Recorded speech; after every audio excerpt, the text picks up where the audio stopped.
Camerounaises, Camerounais, mes chers compatriotes, nous voici parvenus à la fin de l'année 2024, une année qui a confirmé la mauvaise santé de notre pays et de notre société. Même les plus fanatiques du régime en place constatent et commencent à admettre que le Cameroun est sur une pente dangereuse à tous égards. Chacun de nous le ressent sur lui-même, dans sa vie quotidienne et par rapport aux perspectives d'avenir du pays. Contrairement à l'habitude, je ne vais donc pas faire un bilan récapitulatif des échecs du pouvoir en place au cours de l'année 2024. Il me suffit de relever que la situation sécuritaire de notre pays ne s'est pas améliorée de façon significative. Le conflit armé dans les régions du Nord-Ouest et du Sud-Ouest étant toujours non résolu et les attaques meurtrières de la secte criminelle Boko Haram ayant repris de plus belle. Que nos performances économiques sont loin derrière celles de pays de niveau comparable en Afrique, cependant que notre endettement public ne cesse de s'aggraver et à des taux d'intérêt quasi usuraires pour des investissements invisibles ou inachevés à date, mettant ainsi un lourd fardeau sur les épaules de nos enfants qui devront payer pour notre légèreté et nos malversations. Que la situation scolaire est catastrophique et sur le plan social en particulier, avec une hausse continue des prix des denrées de première nécessité qui rend le coût de la vie insupportable pour nos populations, en particulier les plus pauvres et les plus vulnérables. Que l'augmentation successive des prix des carburants, sous le prétexte mensonger de la suppression des subventions de l'État, contribue à la cherté de la vie, alors que notre pays est un producteur de pétrole, si modeste soit-il. L'état catastrophique des infrastructures routières, notamment les pénuries chroniques d'eau potable et les coupures intempestives de l'électricité, qui détruisent les outils de production des entreprises, compliquent la vie des ménages et empêchent naturellement l'industrialisation du pays. Bref, le septennat volé qui s'achève en 2025 aura été véritablement un gâchis pour notre pays. Le septennat des grandes opportunités est devenu celui des grandes désillusions et de la déprime nationale. Le candidat de la force de l'expérience a disparu pour laisser place à un gouvernement de la force sans expérience, qui répand la terreur pour essayer de soumettre les Camerounais. Mal lui en prend. Le mérite, le seul de ce septennat, est de convaincre une écrasante majorité des Camerounais de la nécessité urgente d'un changement par l'alternance politique dans notre pays. Par conséquent, je vais focaliser mon propos sur ce qui nous attend en 2025 et faire une esquisse de ce que nous pourrons faire ensemble dans les mois et les années à venir pour redresser l'économie, la situation sociale et culturelle de notre pays et assurer le rayonnement international du Cameroun. Camerounaises, Camerounais, mes chers compatriotes, quand bien même on ne voudrait pas brosser un tableau de l'économie camerounaise pour l'année qui s'achève, il est difficile de ne pas revenir sur un grossier mensonge économique du gouvernement, soutenu par le Fonds monétaire international, consigné dans la loi de finances de 2025, à savoir la duperie de la subvention par l'État des produits pétroliers au Cameroun. Une subvention est une aide financière se traduisant par une prise en charge d'une partie du prix de revient d'un produit par l'État. L'examen de la structure des prix des carburants à la pompe ne laisse percevoir aucune trace de subvention.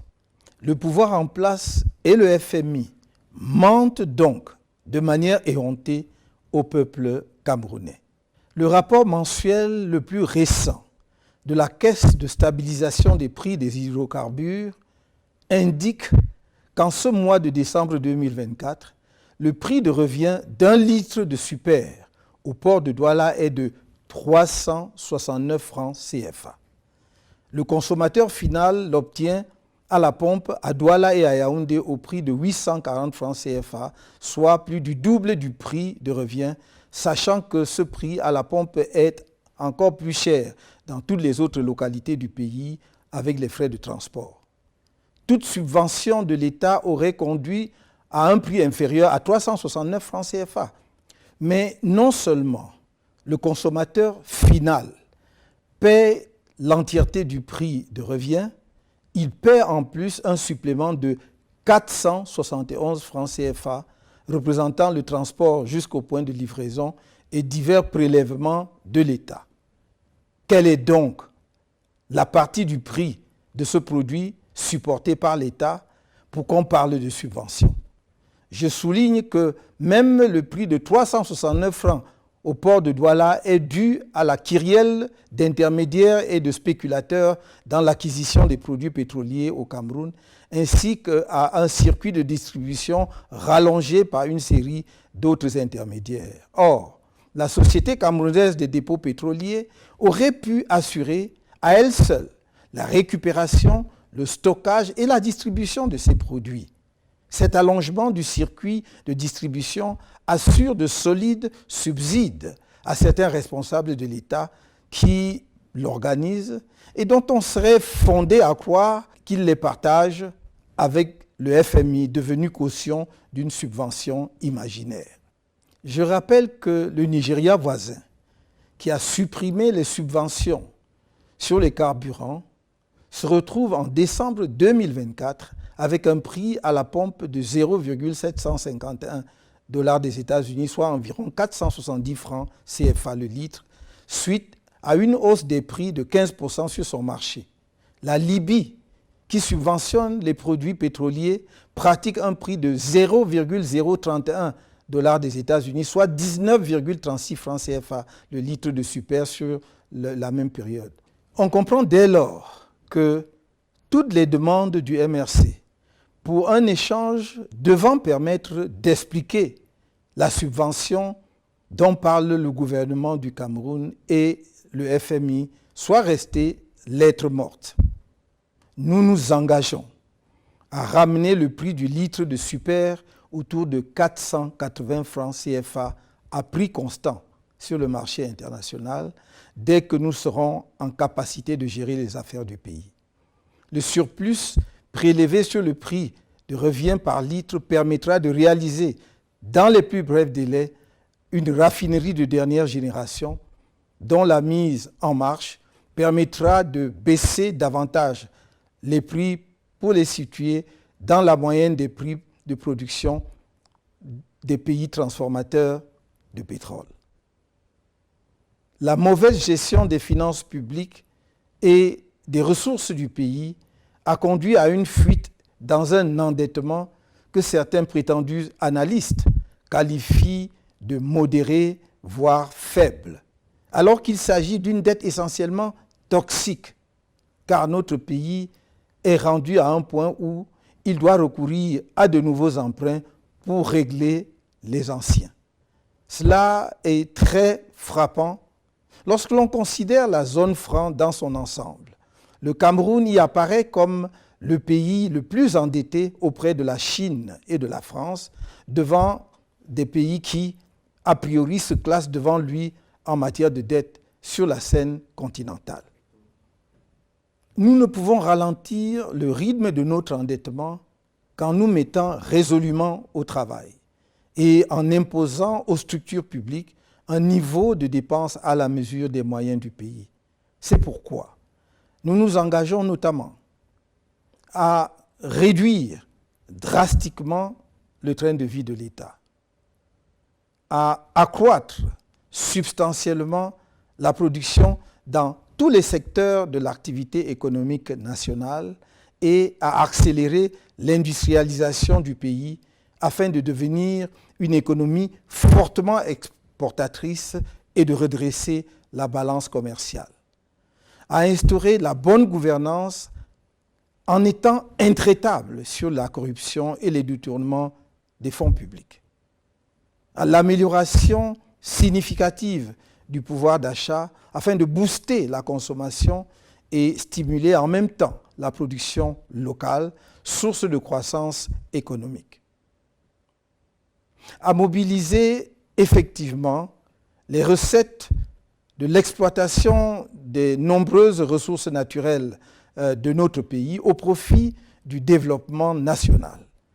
Le récent rapport de la Chambre des comptes de la Cour suprême du Cameroun sur l'exécution de la loi des finances 2023 laisse pantois devant le niveau de pillage de la fortune publique par les personnels de l'État et leurs complices.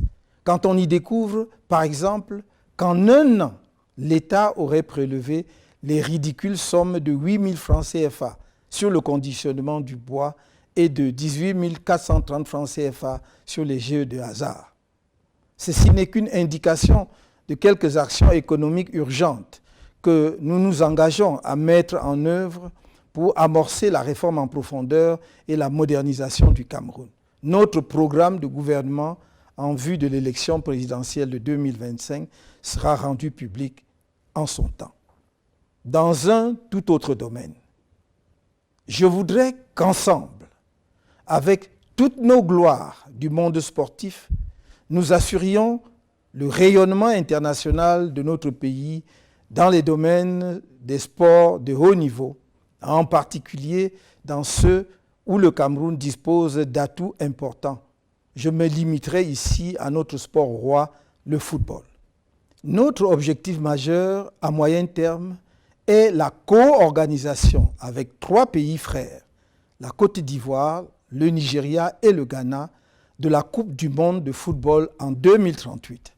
La contribution exceptionnelle du Cameroun, tant au football africain qu'au football mondial, nous autorise une telle ambition. Nous sommes convaincus qu'en s'associant dans une telle initiative, le Cameroun, la Côte d'Ivoire, le Ghana et le Nigeria, 4 grandes nations de football africain et mondial, dotées d'infrastructures sportives de classe mondiale, auraient de bonnes chances de convaincre les instances compétentes de la FIFA de leur capacité à organiser ensemble, avec succès, un tel événement planétaire entièrement sur le sol africain après l'Afrique du Sud. Ce serait assurément un motif de grande fierté pour nos 4 pays et pour notre continent. Avec votre soutien, nous mettrons un maximum d'efforts et de ressources diplomatiques pour convaincre les uns et les autres de la pertinence d'un tel projet. D'abord la Côte d'Ivoire, qui aurait déjà manifesté l'intérêt pour l'organisation de cette grande fête du football mondial, puis le Nigeria et le Ghana, ensuite la FIFA. Camerounaises, Camerounais, mes chers compatriotes, l'année 2025 est, faut-il le rappeler, une année électorale décisive pour notre pays. Je serai candidat au scrutin présidentiel à venir. C'est assurément une mauvaise nouvelle pour ceux qui ont rêvé qu'ils pourraient garder le pouvoir ou y accéder sans affronter le peuple du changement et de l'alternance, c'est-à-dire les forces favorables à la démocratie dans notre pays. Ceux-là doivent se raviser, car par la grâce du Très-Haut, je serai candidat sans aucun doute. Le candidat porté par le MRC et les autres membres de l'APC, le candidat du peuple de la rupture avec une dictature néocoloniale. Ma candidature remplit toutes les conditions fixées par la Constitution et le Code électoral, et chacun devra en prendre acte, parce que telle est la loi. Le scrutin présidentiel à venir opposera 2 conceptions du Cameroun. D'une part, une conception passéiste et tribaliste d'un pays figé dans l'inertie, fondé sur l'arbitraire et l'exercice de la terreur contre les citoyens, gangréné par la corruption, héritière du pouvoir colonial et de ses pratiques, et au service d'une nébuleuse néocoloniale effrayée par la modernité autant que par la diaspora camerounaise, dépourvue d'empathie et de compassion vis-à-vis des populations les plus vulnérables ou sinistrées comme à Iseka, au mont Bankolo, dans les inondations de l'extrême nord, à Ngouaché ou à la falaise de Tchan, pour ne citer que quelques exemples récents. En tous ces lieux de douleur et de larmes, les populations espéraient en vain la présence d'un président indifférent et irrémédiablement absent.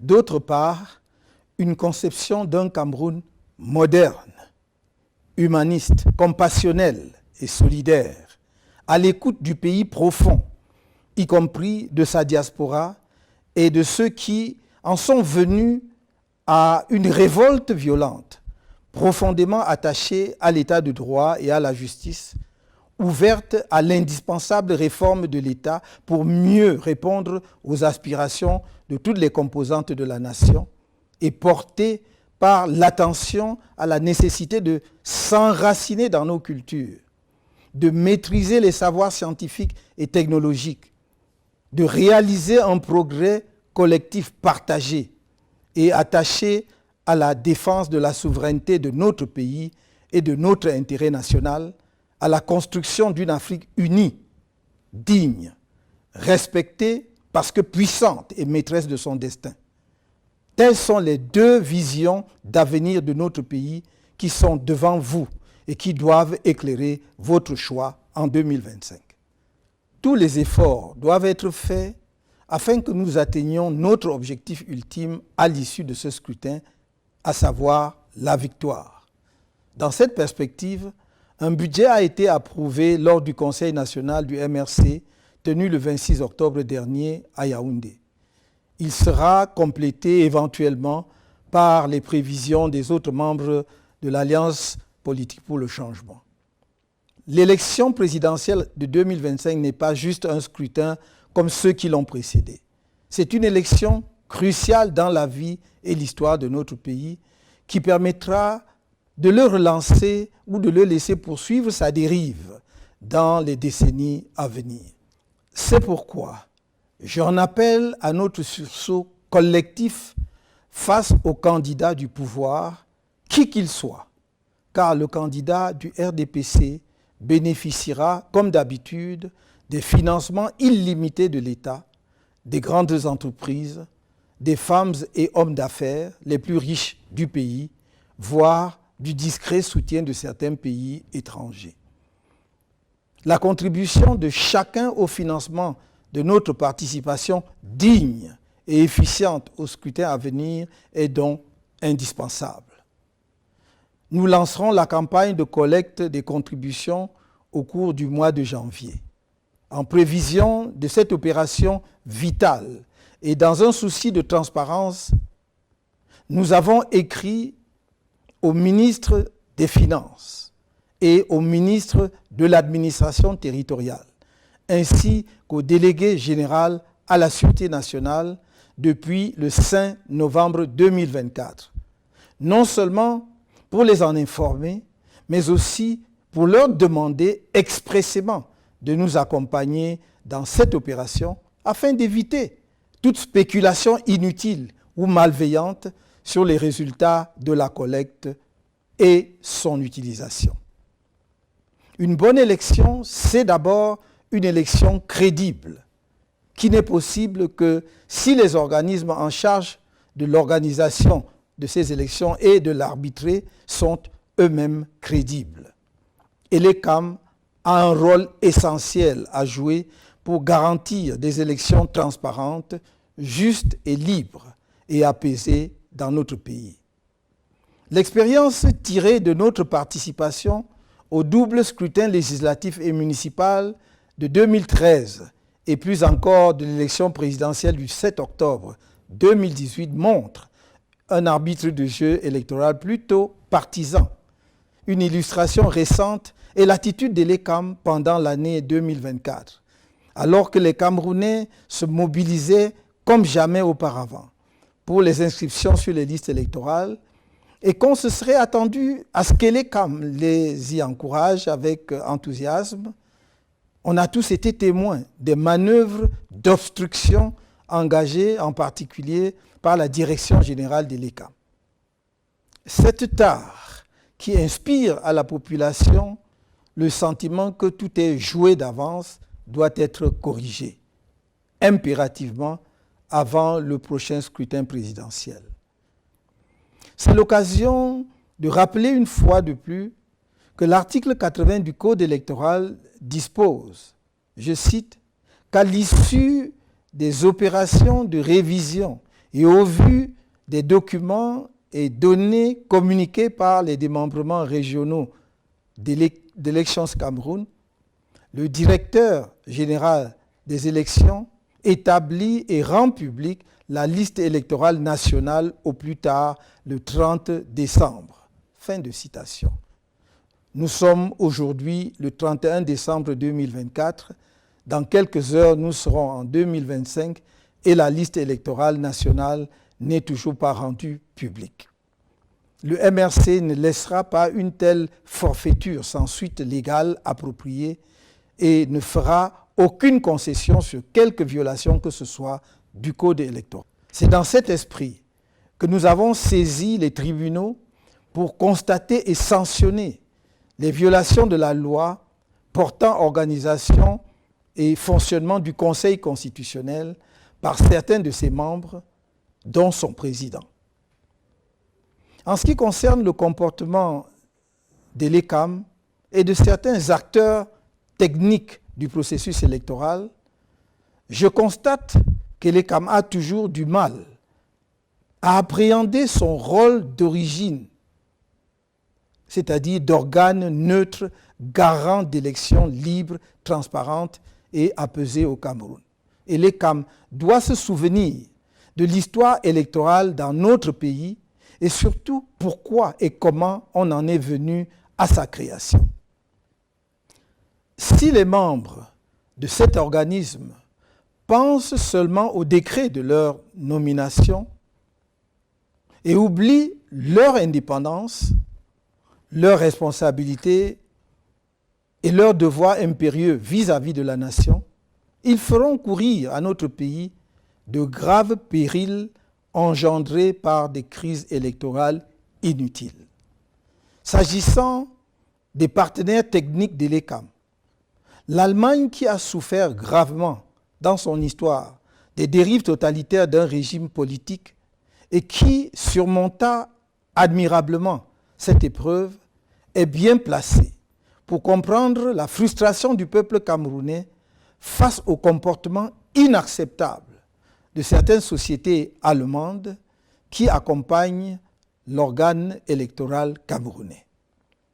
Ces sociétés s'étaient engagées à mettre en place une biométrie électorale au Cameroun depuis plus de 10 ans et depuis lors se sont transformées en agents techniques de la fraude électorale qui permet à un candidat battu aux élections successives de se perpétuer au pouvoir dans notre pays.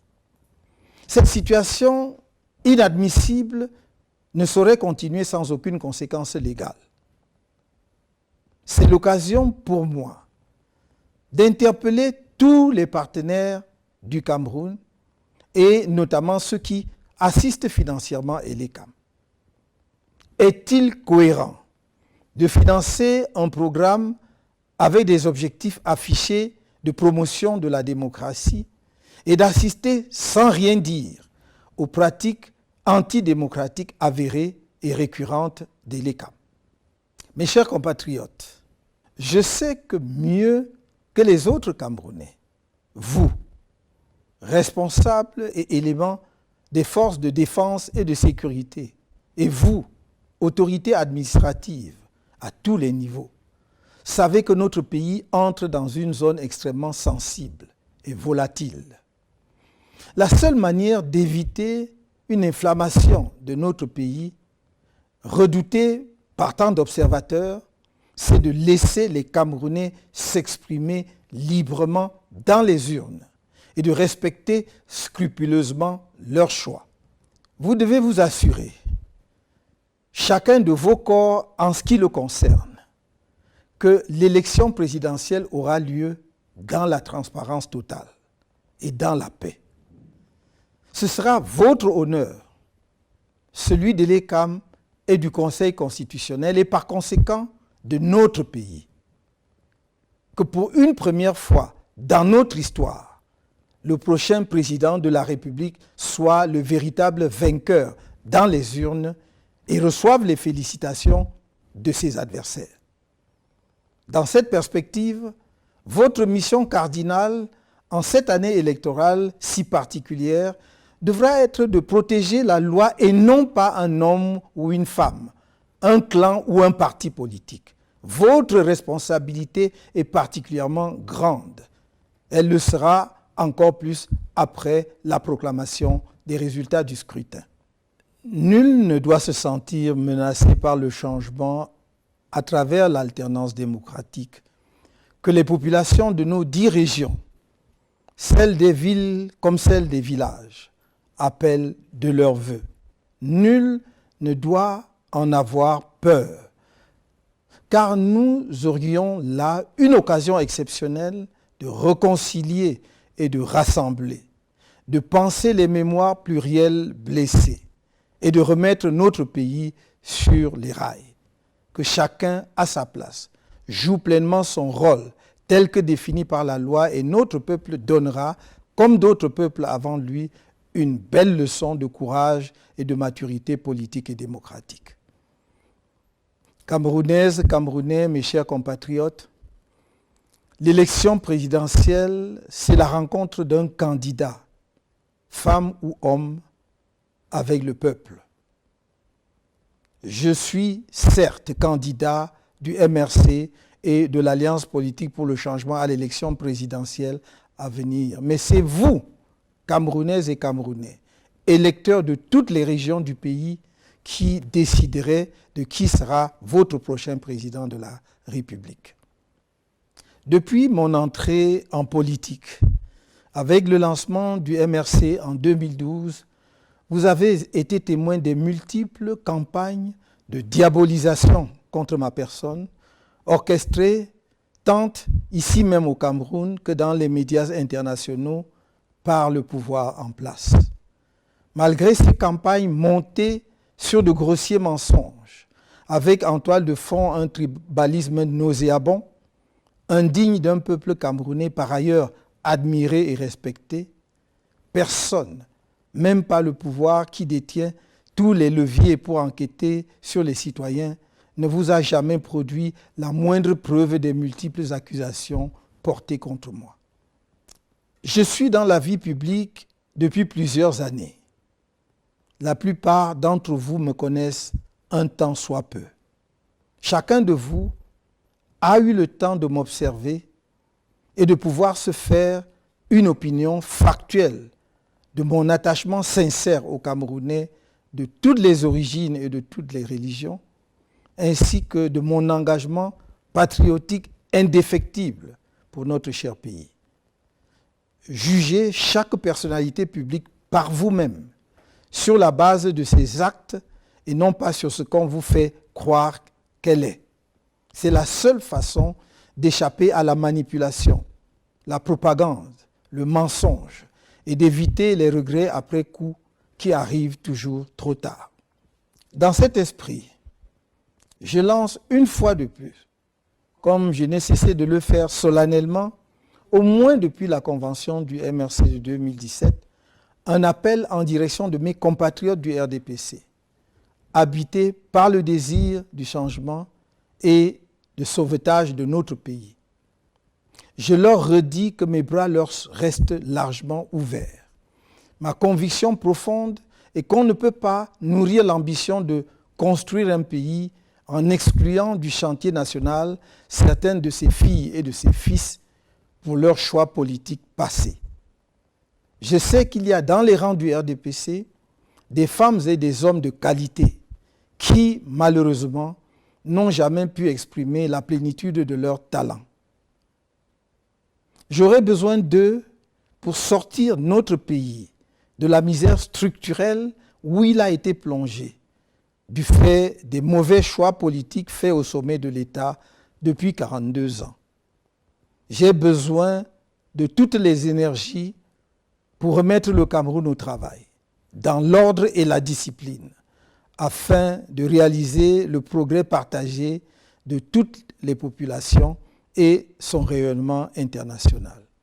Dans le même élan, je m'engage dans le cadre d'une réconciliation nationale nourrie par notre histoire politique profonde, où nos grands héros nationalistes, dont Ruben Oumniobé, Roland Félix Moumié, Ernest Ouandié, Abel Kingé, Castor Osende Afana, Ndetou Massa, Marthe Ekemeyon Moumié, pour n'en citer que quelques-uns, seront effectivement réhabilités et célébrés à la mesure de leur sacrifice pour notre nation, et où sera organisé le retour des restes du premier président de la République, Amadou Ahidjo, dans son pays natal. Je ne saurais terminer ce message sans dire à mes compatriotes du Nord-Ouest et du Sud-Ouest qu'avec leur soutien en 2025, une fois accédé à la tête de l'État, une de mes premières décisions sera de libérer tous les prisonniers politiques anglophones, de permettre aux exilés anglophones de revenir au pays et de convoquer un vrai dialogue national inclusif sur la question anglophone. Tous les sujets politiques relatifs au règlement de cette question, dans le respect de nos héritages culturels respectifs, seront abordés sans tabou, y compris l'instauration dans notre pays du fédéralisme. À ce dialogue national inclusif seront conviées toutes les parties prenantes à la guerre civile inutile qui a ravagé ces régions, y compris les différents mouvements armés. Je veux arrêter cette sale guerre que certains ont imposée à notre pays depuis 8 ans maintenant. Nous pouvons l'arrêter. Nous devons ensemble l'arrêter pour enfin envisager sereinement la reconstruction des régions concernées et l'ensemble de notre pays.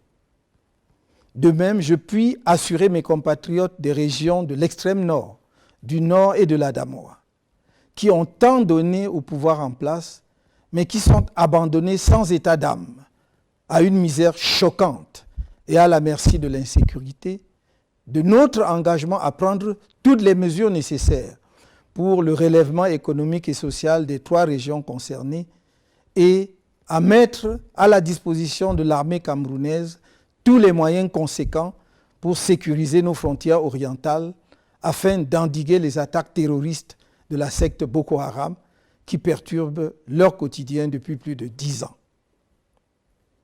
S'agissant de la lutte politique en cours, j'ai une pensée particulière pour nos nombreux compatriotes qui purgent encore des peines de prison arbitraires et illégales, malgré l'avis du groupe de travail sur la détention arbitraire de l'ONU en date du 4 novembre 2022. L'État du Cameroun foule au pied cet avis alors qu'il s'impose à lui en raison de la ratification par notre pays du Pacte international relatif aux droits civils et politiques de 1966. Enfin, je voudrais être très clair pour tous nos compatriotes qui seront en charge de maintenir l'ordre public au cours de l'année 2025. Plus jamais, le MRC ne tolérera la barbarie que certaines autorités administratives, éléments des forces de sécurité et magistrats ont fait subir à ses militants et sympathisants. Chaque tortionnaire d'un de nos militants ou sympathisants sera personnellement tenu responsable. Il sera poursuivi jusqu'à la fin de ses jours. À toute fin utile, je rappelle aux uns et aux autres que la torture est un crime imprescriptible et qu'en tant que crime contre l'humanité, il peut faire l'objet de poursuites devant des tribunaux étrangers. Je réitère également que nous danserons sur le rythme que choisira le régime et que si le peuple camerounais devait être placé en situation de légitime défense, il exercerait sa légitime défense. Mes chers compatriotes, le soutien que je sollicite de vous passe par une inscription massive sur les listes électorales de l'ECAM dès le 2 janvier 2025. Pour ceux et celles qui ne sont pas encore inscrits, La campagne d'inscription qui s'ouvre le 2 janvier sera la dernière avant le scrutin présidentiel que nous attendons tous. Mesdames et messieurs, les acteurs politiques et de la société civile, étudiants, universitaires, intellectuels, femmes et hommes des arts, leaders religieux de tous bords, autorités traditionnelles, nous avons rendez-vous avec l'histoire dans quelques mois, à un moment où notre pays, le Cameroun, est à la croisée des chemins. Nous n'avons pas le droit de manquer ce rendez-vous. Nos désaccords et autres petites querelles habituelles doivent être tus devant l'enjeu politique qui se joue autour du scrutin présidentiel à venir. C'est pourquoi j'appelle à un grand rassemblement pour un sursaut national en 2025, par les urnes et dans la paix. N'ayez pas peur. Je le répète, n'ayez pas peur. L'agitation, la gesticulation, les provocations et menaces incessantes que vous entendez sont les derniers soubresauts de quelques extrémistes d'un régime qui a fait trop de mal à notre pays et qui sait lui-même qu'il est au bout de sa course. Ne vous laissez ni distraire, ni impressionner. Ces extrémistes du régime ont beau déployer le spectre de la terreur et du chaos, ils ne triompheront pas face au peuple camerounais debout. L'avenir nous tend les bras, saisissons-les. Bonne et heureuse année 2025, dans la douceur d'un Cameroun porté par le souffle de l'espoir. Je ne vous trahirai pas. Que Dieu élève notre pays.